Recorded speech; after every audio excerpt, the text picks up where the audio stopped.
বাবার ঘরে তো শোয়া গেল দাঁত ঘষে ব্যাপারটা কি? এ বা কিরে মামা তোমাকে হাতে আছেন ভাই? আরে মোশারুর ভাই দায় যাকে ইফতারে দাঁত পাইছেন দেখিয়া তিনু ভাইয়ের সকাল সন্ধ্যে এক সমান দাঁত ধার দিয়েছেন ব্যাপারটা কি? আর ওই ছাদের উপরে যে খড়ি নাড়ি দেওয়া আছে আর হলুদ নাড়ি দেওয়া আছে এগুলো তোর কোন বাপ উঠাইবে রে?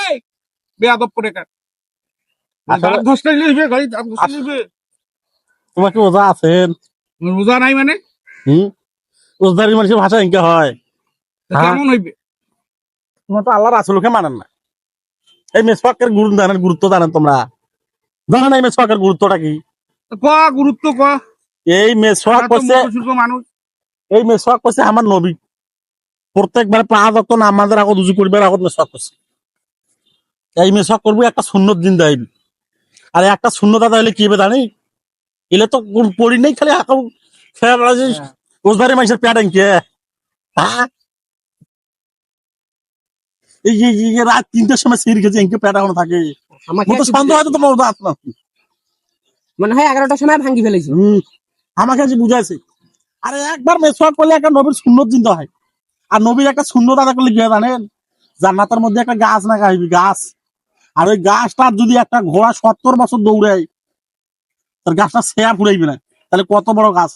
এই দুনিয়ার নিয়ামত দেখা যায় দেখি তোমরা আরে পেয়ারা এপারি ছেড়ি খেয়ে পেয়ারা ঘুরে বেড়াচ্ছেন। যদি ওই মরার পরের যে নিয়ামতটা যদি আল্লাহ তাআলা দেখা পাইলেন না তোমরা, তাহলে মানুষ একদম খারাপ হইল না দেখিলে না। না গরু গোস্ত খাইছে, বুঝলেন? খাইছে।